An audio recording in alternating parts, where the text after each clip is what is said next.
Alors, partie entre Tigran Garamian et Étienne Bacrot. Alors, à ce moment précis du tournoi, donc, il y a 3 joueurs en tête. Tigran Garamian, Yannick Gozzoli et Romain Edouard. Ça a quand même son importance. Et Étienne Bacrot a un demi-point de retard. Donc, il est impératif pour lui de gagner cette partie s'il veut pouvoir disputer les départages. Alors, comme ouverture, on a eu le droit à une sicilienne. Je crois que ça s'appelle Kan ou Taimanov. Voilà, alors il ne s'est rien passé de particulier dans cette partie, hein. Je n'ai pas trouvé de moment clé. Je vais juste vous montrer la fin, en fait, quelques coups avant la fin. Voilà, après cavalier E3. Donc les noirs ont fait petit roc ici. Cavalier CD5, dame D8. Cavalier prend F6, fou prend F6, cavalier D5. Donc on est pratiquement forcé de prendre, hein, on peut difficilement tolérer un cavalier comme ça. Fou prend D5 et dans cette position en fait les joueurs ont décidé de faire match nul. Alors c'est une décision un peu bizarre parce que Étienne devait absolument gagner et Tigran en faisant match nul n'était pas sûr donc d'aller au départage. Mais bon, on peut comprendre cette décision. Bon, d'une part, si on regarde un petit peu la position, après ce qui se serait passé après C prend D5, B5 par exemple pour protéger le pion A6, c'est une variante, hein. Et tour AC1, ici honnêtement ça va vraiment être compliqué pour les noirs de gagner cette partie car la tour va rentrer en C6 et Étienne va devoir défendre donc avec des chances de gain très faibles. Alors on peut se poser la question pourquoi Tigran n'a pas essayé de forcer en fait un peu cette partie.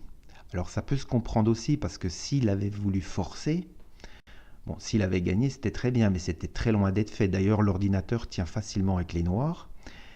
Ce qui aurait pu se passer, c'est d'une part qu'ils perdent, donc qui ne jouent pas les départages, et d'autre part, s'il fait match nul, il se serait épuisé et il aurait été fatigué pour les départages. Donc on peut comprendre cette décision. Voilà.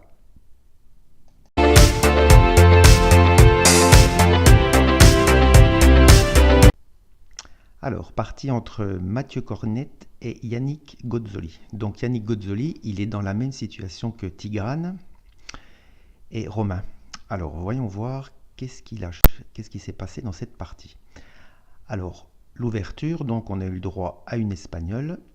Voilà, je vous montre rapidement les premiers coups. Et en fait, il n'y a pas eu de combat. Les joueurs ont répété les coups. Alors, je vous montre, voilà, dans cette position-là, d'ailleurs qui est encore théorique.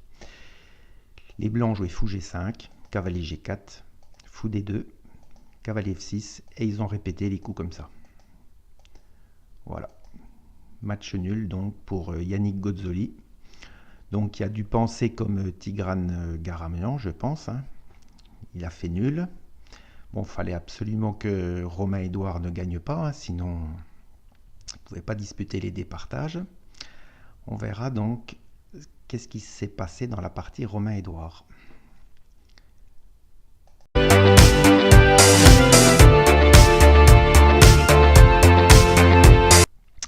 Partie donc entre Christian Bauer et Romain Edouard. Donc Romain Edouard est dans la même position que Yannick donc et Tigran.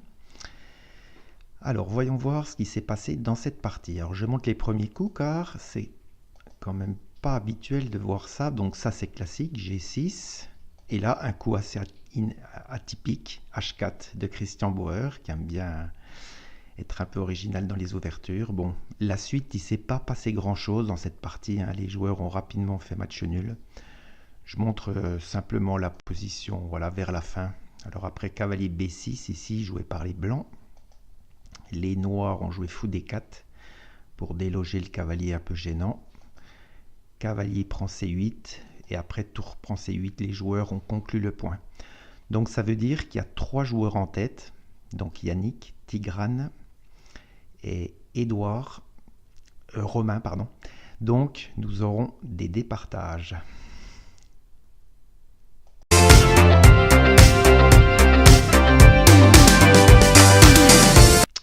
Partie entre Quentin Loiseau et Sébastien Mazet. Alors, nous avons eu droit donc à un dragon accéléré. Alors, je vais tout de suite vous emmener à la position que j'ai trouvée intéressante, car j'ai trouvé des jolies variantes.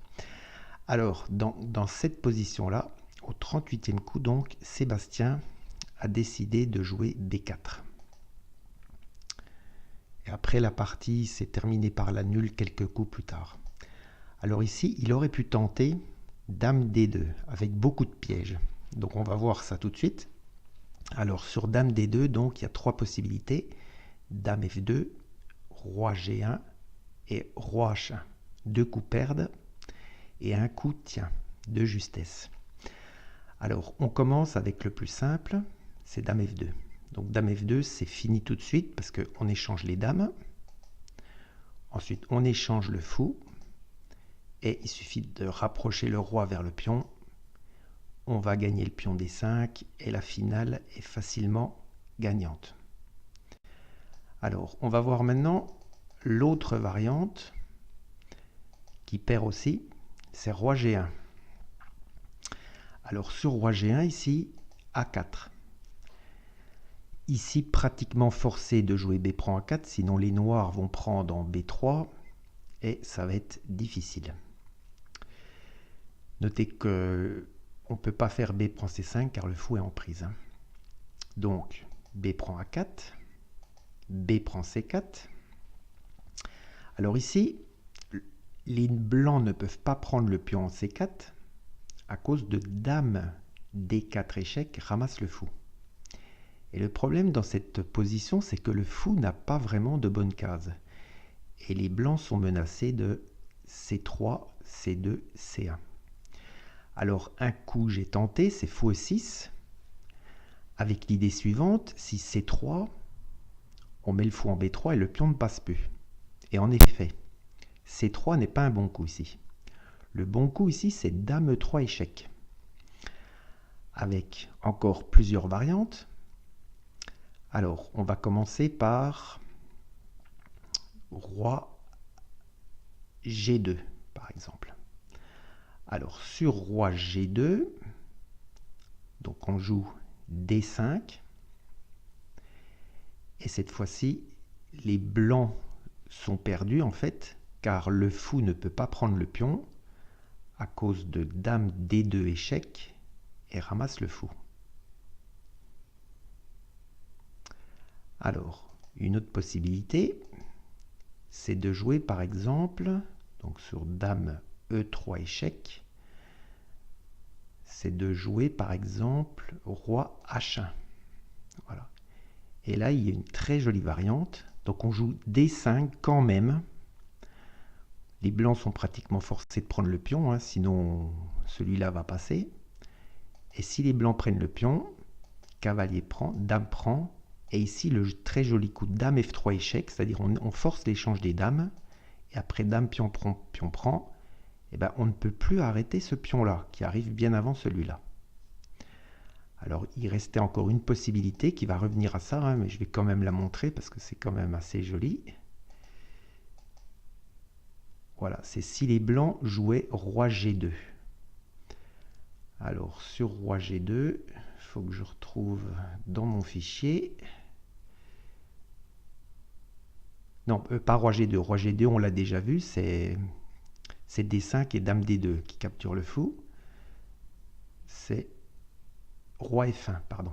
Alors, Roi F1, c'est la même variante, mais je veux quand même la montrer parce que je trouve quand même c'est très joli. D5, donc, fou prend D5, cavalier prend D5, dame prend D5, Dame F3 échec, force l'échange des dames, Dame prend F3, G prend F3. Et dans cette position-là, qui est quand même assez surprenante, c'est que les blancs sont perdants. Alors les blancs sont dans le carré de ce pion-là, bien évidemment dans celui-là, mais ils ne peuvent pas arrêter les deux. Voilà. On voit clairement que c'est perdu, parce que si on joue roi là, on joue C3, et puis roi prend F3, C2. Voilà. Donc une très jolie variante. Donc toutes ces variantes-là, depuis le début, perdaient. Hein. Donc je répète, Dame F2 perd, Roi G1 perd, et le coup qui tient, c'est Roi H1. Je vais peut-être remettre la position pour qu'on se la remette en tête. Voilà, dame D2. Et ici, le bon coup qui tient, en fait, c'est roi H1. Alors, on va voir pourquoi ça tient. Si les noirs essayent de faire la même idée, c'est-à-dire A4, les blancs prennent en A4, B prend C4, et cette fois-ci, le fou peut prendre en C4. Alors, notez que si vous jouez la faute, dame C1 échec, pensant gagner le fou, dame F1. Et la dame protège le fou. Et cette fois-ci, c'est les blancs, pas qui vont gagner, mais qui tiennent facilement la nulle, quoi. Voilà donc une très jolie variante. Je suis assez content d'avoir trouvé ça. D'ailleurs, c'est pas tout à fait vrai, c'est plutôt l'ordinateur qui a trouvé ça. Donc, je montre juste la fin. Après quelques coups, la partie a été nulle. Hein. Dame D4, roi G2, roi H6, dame E6, dame D2 échec, roi G1 et dame D1. Ici, ils ont décidé de faire nul. En effet, les noirs ne peuvent pas progresser parce que dès que le cavalier est cloué déjà, et le fou est bien centralisé, hein, en fait. Voilà. Donc une partie intéressante. Bon, ça aurait été intéressant qu'il trouve dame D2, hein, mais bon, étant au 38e coup, voir tout ça, c'est impossible, quoi. C'est impossible. Voilà. À noter que la dernière partie, j'ai oublié le nom, excusez-moi, sera commentée donc par mon frère Nicolas dans une autre vidéo.